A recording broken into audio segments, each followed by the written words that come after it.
242, Brighton, Monroe, Saginaw, and online. It's such a joy to be together as we wrap up this series, Recipe for Relationships. I don't know what your favorite thing to eat is, but mine is a flatbread we eat in Kenya called chapati. I think we share it with India. But it's so good. It's really complex to make. Well, not really, but it takes a lot. You have to knead the dough and then roll it out and then roll it out. But it's so worth it. It's just the yummiest thing ever. When I was in college, we would buy chapati for like 10 cents if I convert it to American dollars, and I ate it for breakfast, lunch, and dinner for 4 years. That's how good it is. So if you're ever wondering what chapati tastes like, and you're my person, which you all are, come over to my house and I will cook for you for an hour and a half, because that's how much I love y'all. We love to share the favorite things we eat, don't we? We love to gather around a table and not just share food, not just break bread, but share our lives. And that's kind of what we've been talking about the last 3 weeks, is we made a case for the table, how much of Jesus' ministry happened around food. He got in trouble because of who he ate with. And then we looked at how the early church, Acts 2, where we get the inspiration for our name, how they gathered. And how a central part of that is that it says in Acts 2:46, they ate together with glad and sincere hearts.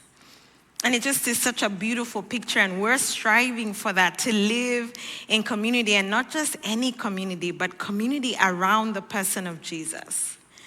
And as we've talked about these last few weeks, community exists in all forms and shapes. But when we talk about biblical community, there's some key ingredients that we need. And we're not going to exhaust all of them, but last week we talked about humility, and today we're talking about forgiveness. You see, if you attempt this beautiful picture that's painted in Acts, if you seek to live in biblical community, if you get vulnerable and share your life, the plus is that you get to enjoy this beautiful picture that God designed for the church to be. But the risk is that if you're in relationship with a human, and you happen to be a human, there will come a point where you will hurt the other person, or they will hurt you. So as we talk about forgiveness, we see a key ingredient to biblical community is healthy doses of forgiveness. Now, when we talk about forgiveness, I kind of need to frame this conversation. I'm not really talking about forgiveness in the context where, a guy went around you and flipped you off on the freeway, or maybe you were playing a game in sports and somebody hurt you and broke something, ended your high school or college career. We need to forgive that person 100%, but that's not quite what I'm talking about today. Another extreme I want to kind of point out is a person who intentionally, deliberately, evilly gave you a traumatic experience. That's not quite what we're talking about either. Do we need to forgive that person? 100% for our own freedom, and we'll talk about that. We don't need to stay in a destructive relationship.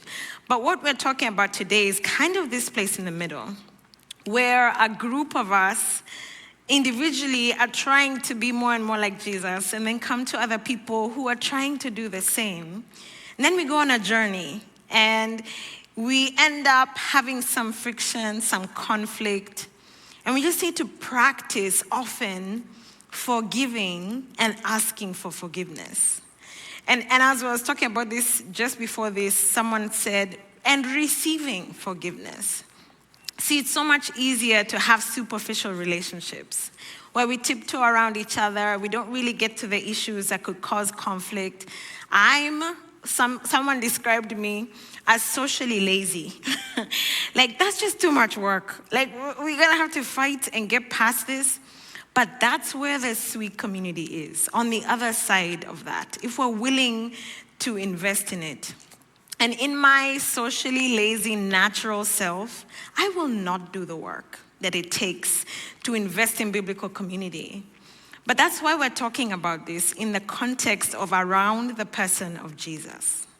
Because he invites us to love him with our whole lives, to follow him, to die to ourselves, as we talked about in humility last week, and become more and more like him. And that's not going to happen when we're comfortable. It's not going to happen in a place where I'm not coming outside of my safe zone to build these relationships. So let's dive in together. We're going to talk about a scene that happens on the way to the cross, and then just after, and then after the ascent, just before Jesus goes to heaven. And we're talking about a gentleman called Simon Peter. Now, Simon Peter is probably one of my favorite disciples of Jesus. How he meets Jesus is that he's a fisherman. He's out on the water and he's been fishing all night and he's not caught any fish. And in the morning, they come to the shore and Jesus borrows his boat to preach to the crowds because they're pressing in. And when Jesus is done, he says, "Hey, Simon, can you go back a little further in and put your net on the other side?" And he says, "I haven't caught anything all night, but because you asked me to, I will." And then he throws his net, and so much fish comes into his net that the net starts breaking, and he has to get help to put it in the boat. If any of you have watched Chosen, this scene is amazing. They're running to help him, and he's like, "What is happening?" And his response to Jesus is so intriguing. He falls on his knees before him. He says, "Get away from me. I am an impure man." He's so overwhelmed by Jesus, and he recognizes this is not a normal person. This is a supernatural thing that just happened. I can't explain it. And from then on, Simon Peter follows Jesus. Jesus says, "Leave this fish. I will teach you to be a fisher of men." And Simon Peter, we quickly learn that his personality is all in. That's just the kind of guy he is. There's a time they're out on the water and Jesus is walking on the water and someone is like, "Tell me to come out to you." And he steps out of the boat and he's walking on water too, and then he starts to freak out and sinks. And sometimes we can diss Simon Peter for how he seems, kind of like he'll jump out even if he hasn't fully thought it through. But dude walked on water. It's so cool. He's that kind of guy. He's just all in and super excited. There's another time in John 13, the passage we'll read in a little bit, where Jesus is showing them servant leadership and he's washing the disciples' feet. And Simon Peter is like, no. That's not how this goes. You are the master. How can you wash my feet? And Jesus says, "If you don't let me do this, you have no part in me." So then Simon Peter says, okay, wash my whole body, not just my feet. That's just the kind of guy he is. And Jesus is like, "You've had a bath already. I'm just going to wash your feet, okay?" But this is a bit of the personality of our character that we're going to be looking at. And so this is an interesting story that happens right before Jesus is arrested. Now, Jesus is trying to prepare the disciples for what's about to happen. The end is in sight. They've had the Last Supper. He's talking to them about what's about to happen. And then it says in John 13:33, "My children, I will be with you only a little while longer. You will look for me, and just as I told the Jews, so I tell you now, where I'm going, you cannot come. A new command I give you, love one another. As I have loved you, so you must love one another. But by this, everyone will know that you are my disciples if you love one another." Simon Peter asked him, "Lord, where are you going?" Jesus replied, "Where I'm going, you cannot follow now, but you will follow later." Peter asked, "Lord, why can't I follow you now? I will lay down my life for you." Then Jesus answered, "Will you really lay down your life for me? Very truly, I tell you, before the rooster crows, you will disown me 3 times. It's a wise thing to do in relationships, to expect people to be human. Jesus does it in a supernatural way with Peter. He knows the future. And he tells him, "You're so cute, pledging your loyalty and life to me, but you are going to disown me 3 times. He knows that Peter will disown him, and yet he walks with him for 3 years. He knows that Judas will sell him, will get 30 pieces of silver and betray him. And yet he hangs out with Judas for 3 years and allows him to keep the purse. This is Jesus being supernatural, but he's modeling something for us, even in this moment. We don't need to have prophecies about what's coming. We don't need to be supernatural in that. We can just know that if we're in relationship with humans, they will fail us at some point, or we will fail them. So Jesus and Peter have this interaction. And then there's one more line in Matthew's account of this conversation that I want to jump to because it's just so rich. And Peter declares, after Jesus has told him, you're going to disown me 3 times, he says, even if I have to die with you, I will never disown you. And all the other disciples said the same. Dude's heart is in the right place. He genuinely has this intention to be with Jesus, to follow him to the end, whatever it'll cost him. And I think that's true for a lot of us. Nobody who is normal goes into biblical community thinking, I can't wait to hurt this person or this group of people. His heart is in the right place. He says, I will never disown you. I will die for you. And then we're going to go to Luke for what happens next.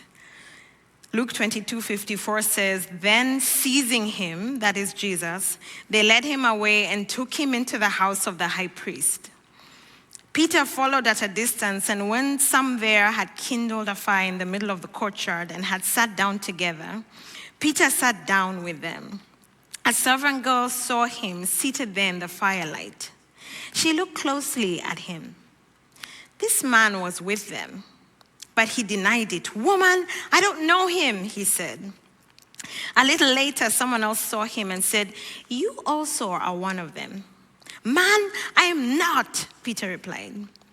About an hour later, another asserted, certainly this fellow was with him, for he is a Galilean.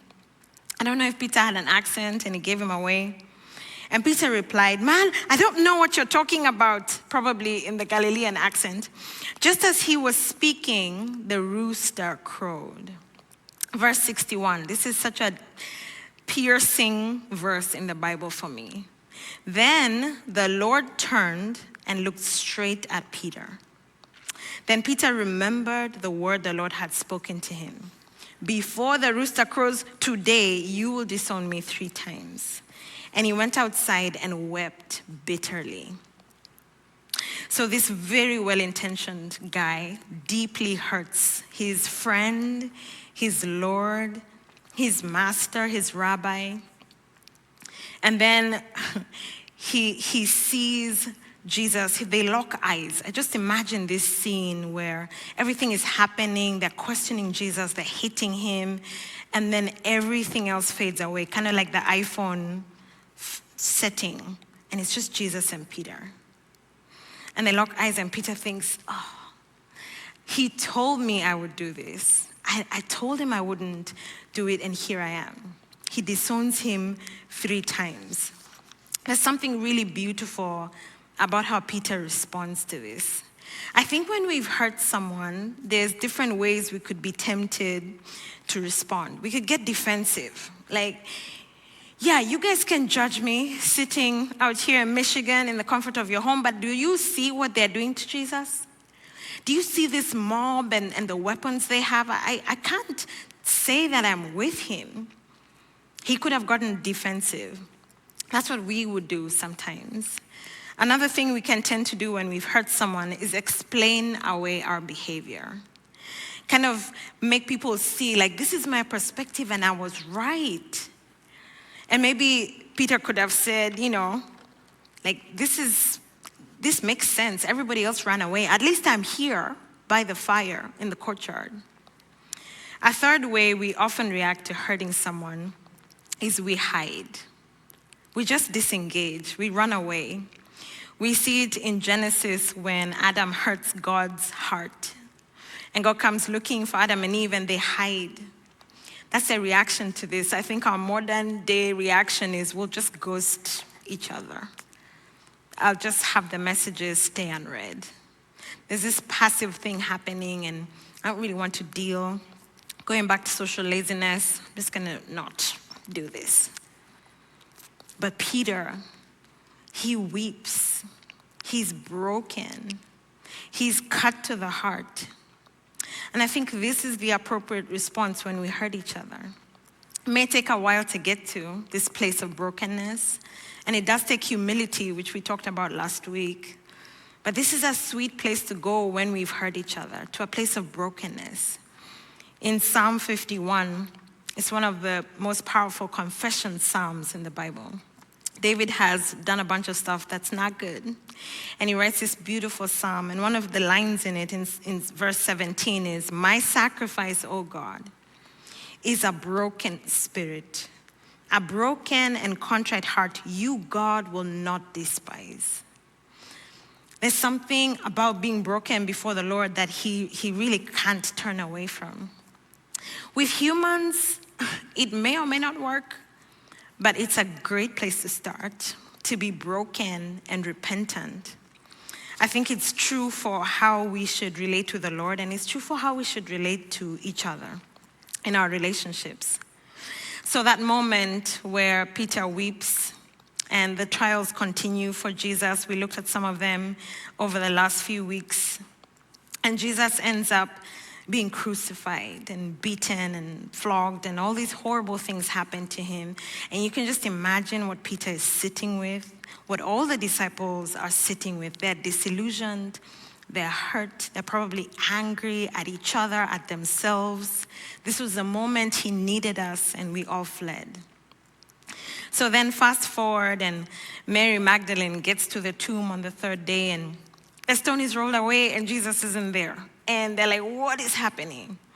And they do some investigation, and they discover that Jesus is alive, just like he said. Turns out we should have been listening to him before he got arrested, but they couldn't wrap their minds around it. So Jesus comes back to life. And there are two instances where the disciples are sitting in an upper room just outside Jerusalem, waiting, hiding, afraid. And Jesus shows up. He comes through the locked door, and they're like, what? And he's like, my body, this is my body. Touch the wounds and see where I got pierced. It's me. And they have these beautiful moments with him. And there's one more moment in our theme of Recipe for Relationships, a moment where they have breakfast on the beach. And it's a really powerful moment for Peter. So we'll go to John 21 for this side of the story. Let me set it up a little more. So they've been in this locked room for a while, and I can just imagine Simon Peter getting a little stir crazy, saying, let's go fishing. So they go fishing, and all the disciples follow him, and then, so cool, I love how God does this. They're fishing through the night and catch nothing. Remember this? And in the morning, they're out coming to the shore, and there's a man on the shore. They're not sure who he is, and he says, have you caught anything? And they say, no, we haven't. Then he says, throw your net on the other side. This is how Peter and Jesus met. So they're like, okay, and they throw it on the other side, and none of them will dare ask each other, who is this? They kind of think it's Jesus, but they're not sure. So they throw the net, and there's so much fish. For whatever reason, the Bible gives us the exact number. There's 153 fish. Somebody counted and wrote in the Bible for us. So I think we should mention it. And they pull them into the boat, and Peter realizes this is Jesus. And in very typical Peter fashion, he jumps out of the boat and swims to Jesus. I think the boat would have been faster, but it's Peter. So he jumps out and he swims to the shore, and they find Jesus making breakfast for them. He says, bring some of the fish you caught. So they have this beautiful meal. And then Jesus has this conversation with Simon Peter after this in John 21, verse 15. When they had finished eating, Jesus said to Simon Peter, Simon, son of John, do you love me more than these? Yes, Lord, he said. You know that I love you. Jesus said, feed my lambs. Again, Jesus said, Simon, son of John, do you love me? He answered, yes, Lord, you know that I love you. Jesus said, take care of my sheep. The third time he said to him, Simon, son of John, do you love me? Peter was hurt. That's actually really funny to me, that Peter was hurt, but he was. Because Jesus asked him the third time, "Do you love me?" And he said, "Lord, you know all things. You know that I love you." And Jesus said, "Feed my sheep." 3 times, Jesus asked Simon Peter, "Do you love me?" What's interesting about this moment is it seems like a moment of reestablishing relationship. It seems like a moment of reestablishing Peter's vision and his purpose. And God is telling him, "I have a job for you. Will you feed my sheep?" But what's interesting is that Peter doesn't actually say, "Lord, I'm really sorry I disowned you." And Jesus doesn't say, "I forgive you," which is kind of what we're talking about today. But it's such a beautiful picture of being reconciled in relationship, getting beyond the place where my humanity showed up and I deeply hurt my friend. And now Jesus gives him 3 opportunities to affirm his love for him. And then he says, "Feed my sheep. Feed my lambs." When I think about this character, Peter, Simon Peter, in Acts 2, where we get the inspiration for our name, Peter stands up and he preaches. The same dude who was failing days before, who was disowning Jesus, who has been a guy who's like jumping out of a boat and he doesn't really think things through. He's then used by the Spirit of the Most High God to be such a critical leader in the early church. And I think in my mind, when I think of the 2 people, I think of different people. Like in my mind, I can see Simon Peter as a young, scruffy guy. Then the Peter of the early church is like an older gentleman on a painting from England. I don't know. But it was the same person. God used this same guy to do epic things he could never have imagined. At some point, Peter is walking and his shadow is healing people. He's not even telling them, "Be healed." Like his shadow is, like that's how God uses this man who failed so miserably in a critical moment in Jesus' life. And as we look at this story, there's a beautiful arc of our brokenness and humanity and Jesus' love and forgiveness, redemption, restoration, healing, being restored to your calling. And I think we have to sit in that. We have to practice forgiving a lot, extending grace to each other, and allowing people to extend grace to us. Doing the work of getting into relationship, even if it's uncomfortable. There's a part in scripture where Jesus says we should forgive 70 times 7. And you know who initiated that conversation? It was Peter. He said, "Lord, how many times should we forgive people?" In verse 21 of Matthew 18. And then he says, "Up to 7 times? That seems like a lot, but up to 7 times." And Jesus answered, "I tell you, not 7 times, but 77 times." Jesus is saying, flex this forgiveness muscle. If you're seeking biblical community, you need to forgive a lot. That's just part of this. So as we land this plane, the question is, why do we extend forgiveness? We've talked about the case for biblical community and how forgiveness and doing that regularly will allow us to experience this sweet community. But ultimately, we extend forgiveness out of obedience. It's something Jesus asked us to do. He said, "If you have experienced my forgiveness and chosen to follow me, you must forgive." What follows this statement of Jesus saying forgive 77 times is Jesus giving this story of a man who owes, like, let's say today's equivalent of $70. And he gets forgiven of his debt. Then he has someone else who owes him, he owes like $400,000 and he gets forgiven. Someone else owes him $77 and he's like choking him, "I'm gonna kill you." Jesus is like, that's the same. I've forgiven you. I've forgiven you a huge debt for you to come into my kingdom. So therefore, forgive others. So we forgive out of obedience. We forgive because we've been forgiven.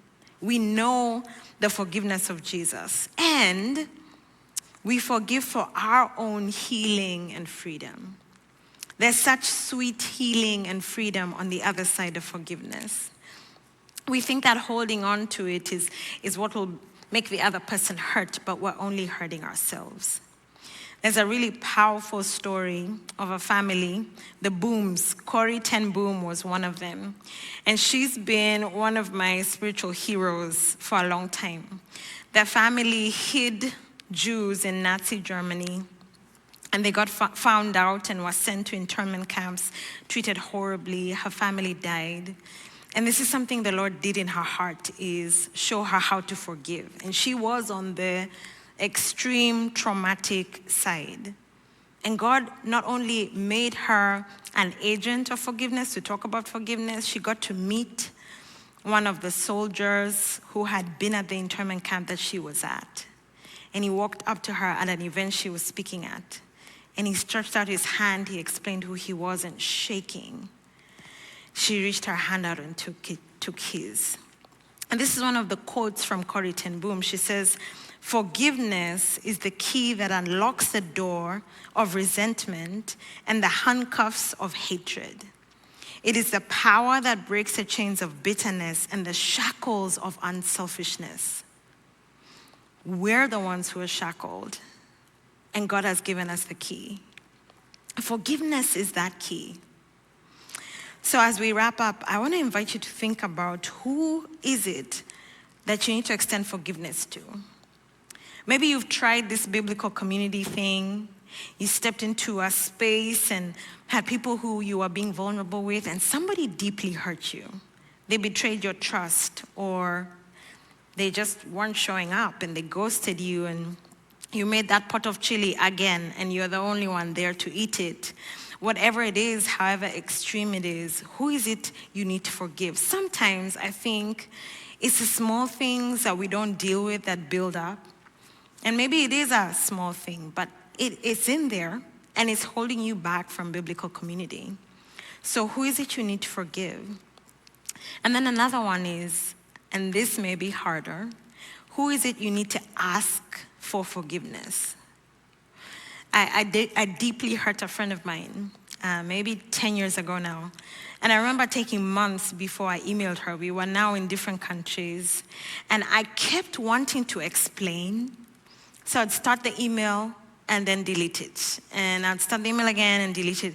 And then I thought, I just need to ask her for forgiveness. I don't need to explain myself. I need to stop hiding. I just need to say, I know I did this. I know it deeply hurt you. And I ask that you would forgive me. And leave it at that. So who do you need to ask for forgiveness? And the way our faith works is, Jesus says, if you're coming to offer a sacrifice and you remember someone who may have an issue with you, stop the sacrifice and go and deal with that relationship. So that's something we believe that Jesus taught us to do. So I want to invite you as we wrap up to think about who you need to ask for forgiveness and who you need to extend forgiveness to. The thing about this faith is that if we're stuck in unforgiveness and bitterness, that is a lot of mental space and emotional energy not going to what God has called us to do. That's a lot of space being taken away from building the kingdom. And when Peter came back to Jesus and was established in who he was, that he loves him and he is loved, he was able to take off and then become all good God intended him to be.